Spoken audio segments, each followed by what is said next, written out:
Hi guys, this is Bhavan Shankar.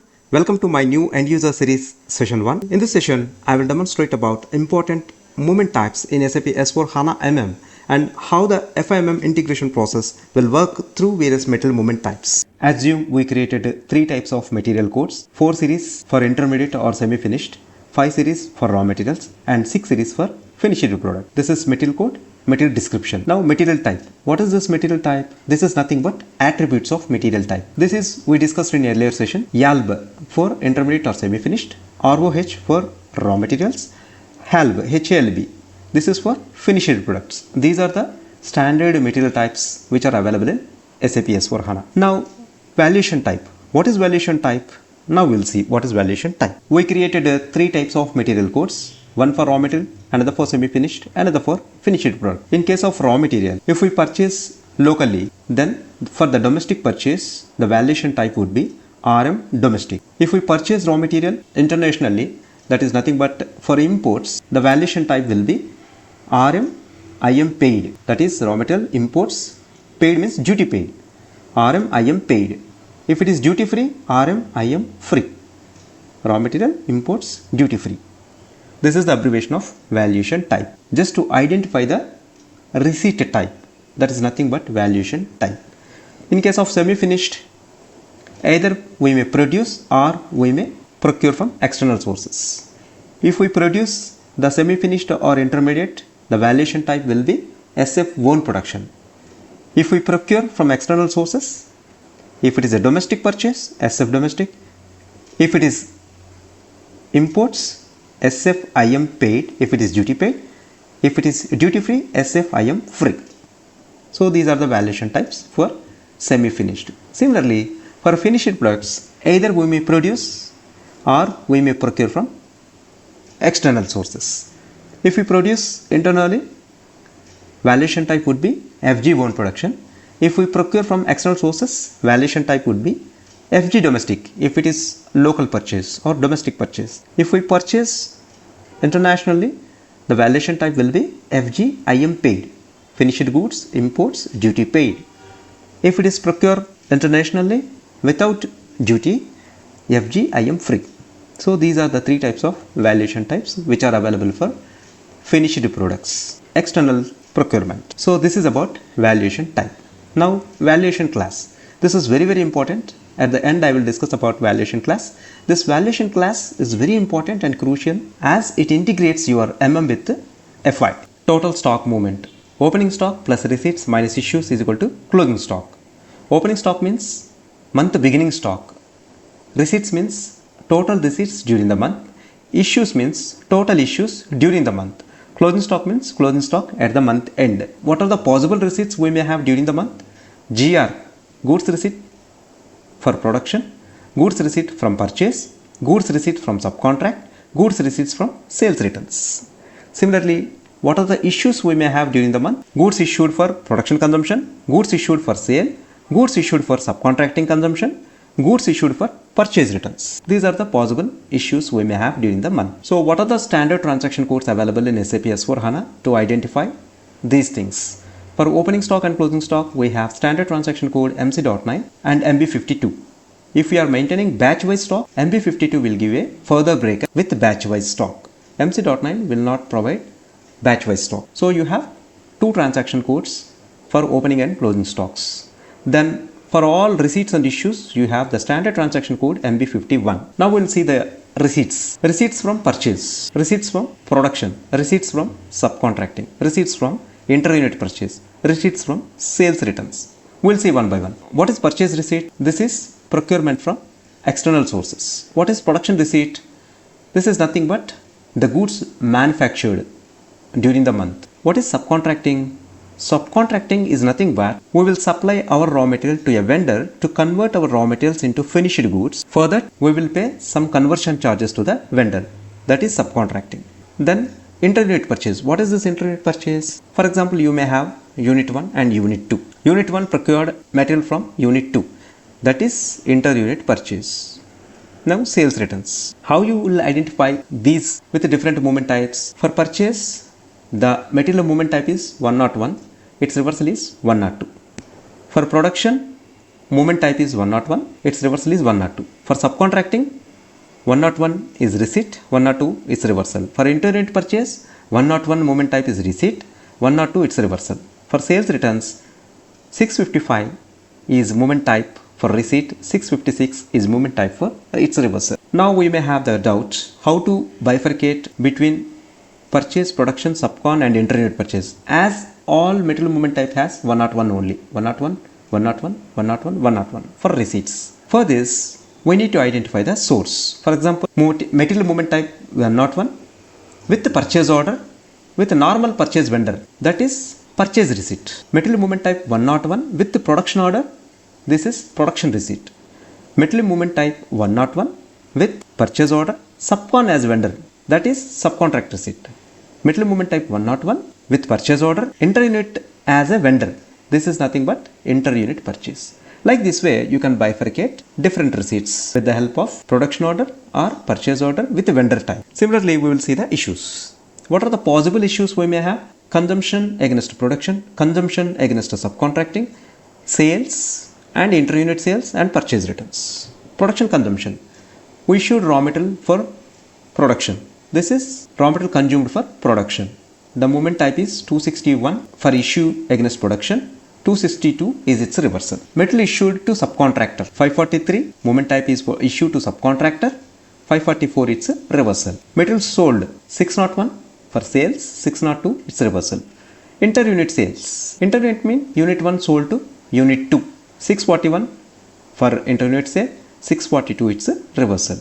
Similarly, purchase return 161 movement type is for purchase returns and 162 its reversals. Assume we created 4 codes, 2 for SFG, 1 for raw material and 1 for finished good. This is metal description, metal code 4 all zeros, 4 all zeros 1, 5 all zeros, 6 all zeros.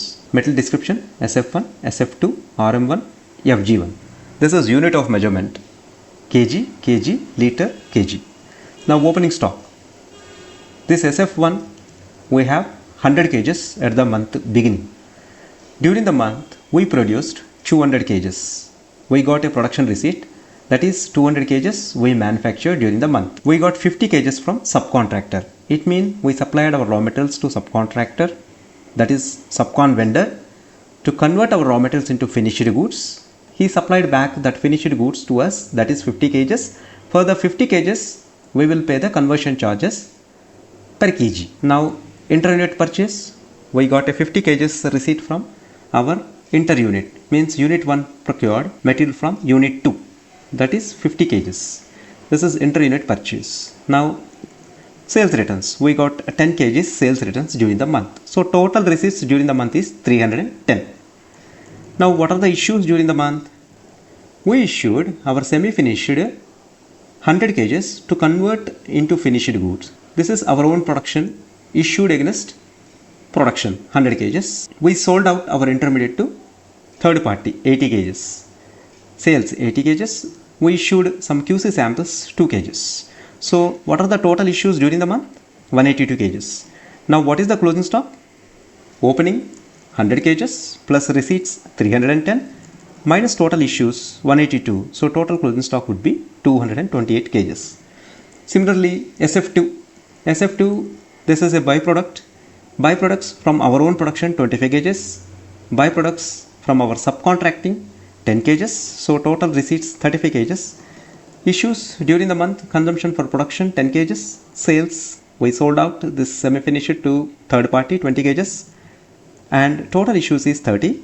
So total receipts 35. Total issues 30. So closing stock would be 5 kgs.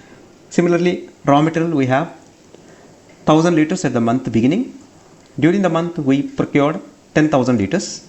So total receipts, this is 10,000. During the month we issued 5,000 for this raw material issued to production for 5,000. We issued our raw material to subcontractor 4,000 liters and we issued some quality samples 100 liters and some cost center consumption 10 liters. What is cost center consumption? Cost center consumption means it is issued against different departments. If some material used in our different departments, that cost center we will use here to record the issue. That is cost center consumption. in which department they used, that cost center will be recorded. So now the total issues would be, this is our total issues. So what is our opening stock? 1000. Receipts during the month 10,000. Total issues during the month 9110. Closing stock would be 1890. Now the FG, finished goods, we have 50 kgs opening stock. We got production receipt of 80 kgs. We got 10 kgs from subcontractor. We procured 20 kgs from external sources, and we procured 10 kgs from our inter-unit, and we got a sale return of 10 kg. So during the month we got total receipts of 130 kgs. And this finished goods we will not issue for production again, because this is already finished product. Now we issue to third party, means this is sales. 50 kgs we sold out. Now, so total opening stock 50 kgs, receipts during the month 130, minus issue 50 kgs, you will have 130 kgs closing stock at the month end. This is all your stock statement. Opening stock, receipts, minus issues is equal to closing stock. So what are the movement types and reversal movement types here?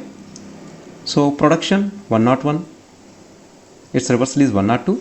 Subcontracting, metal movement type is 101, its reversal is 102. Purchase, metal movement type is 101, 102. Similarly, inter-unit purchase 101, 102. Buy products from our own production 531, 532, its reversal is 532. Buy products from subcontractor 545, its reversal is 546. Sales returns 655, its reversal is 656. How you will identify? As we have a similar material movement types for receipts, this is 101, 101, 101, 101, everywhere 101. How you will identify? If it is production order, that is production receipt. If it is purchase order, then we have to again bifurcate what is this vendor. If it is purchase order with subcon vendor, that is subcontract receipt. If it is purchase order normal purchase vendor, then it is purchase receipt.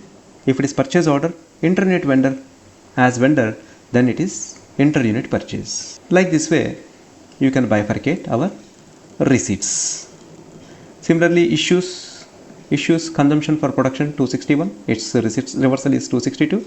Consumption to subcontractor, movement type is 543, its reversal is 544. Issued for sales 601, its reversal is 602. Issued for inter-unit sale, movement type is 641, its reversal is 642.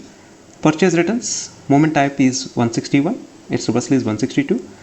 QC samples 331, movement type 332 is its reversal. Cost center consumption 201, its reversal is 202. I already explained what is cost center consumption. Cost center consumption is nothing but in which department you are using this material. That cost center you have to use. Against that cost center you have to record this issue, that is cost center consumption. So for opening stock and closing stock we have MC.9 and MB52.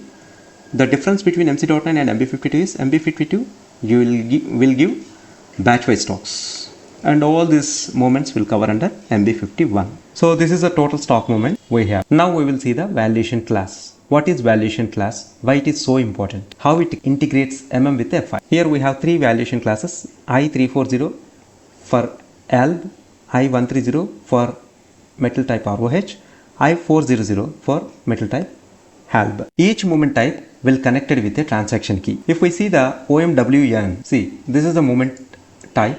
Each movement type is connected with a transaction key. Transaction keys are available under OBYC settings. OBYC. So this is OBYC settings. Here we have all the transaction keys. If it is inventory postings, the transaction key is BSX. If it is GRIR clearing account, the transaction key is WRX. If it is inventory transaction, the transaction key is BSX, or if it is GRIR, the transaction key is WRX. Like this way, different transaction will have different transaction keys. Under each transaction key, posting keys are available. We need to assign the GL accounts against the valuation class under this transaction key. This is nothing but OBYC settings or integration of your FI with MM. For example, if it is in inventory postings, the transaction key is BSX. If we click the BSX, it will ask the chart of accounts. Under this chart of account, so these are the things we have under this transaction key. This is chart of accounts. Under this chart of account, this is the transaction key. Under this transaction key, we have different settings. We have here rules. So we activated valuation class, and we have some posting keys. Posting keys we have 89 and 99. 89 is debit, 899 is credit, and we have valuation class. Against this valuation class, we need to assign our GL accounts. This is nothing but integration. What is posting key? Posting key means it is not a simple debit and credit. Inventory inflow debit and inventory outflow credit. List of posting keys are available in transaction code is OB41. OB41. These are the posting keys which are available. Just now we seen 89 and 99. If you see 89, what is 89? Stock inward movement debit. Similarly 99. What is 99? Stock outward movement credit. These are the posting keys. So this is a summary. Every material type will be connected to a transaction key. This transaction key will be under our chart of accounts. Under this transaction key, we may have posting keys and we may have valuation class. Against this valuation class, we need to assign our GL accounts. This is nothing but our FIMM integration. So initially we have valuation class. Valuation class will have account category reference. Valuation class will be assigned to account category reference. This account category reference, the same account category reference we should maintain in our attributes of material type. If you see OMS2, this is attribute of material type. Here ROH, this is standard for raw material which is issued by SAP. If you click this, you will find here account category reference 0001. This is for integration purpose. The same account category reference should be maintained at valuation class level also. Where you will find valuation class? We will find valuation class in OMSK. If you see OMSK, this is account category reference. Whatever you see, 0001 reference for raw material. Similarly, valuation class. These are the valuation classes we have. This is 3000 for raw materials, valuation class. And now material type and account category reference. See, this is attribute of material type ROH. This is standard, which is linked to the account reference 0001.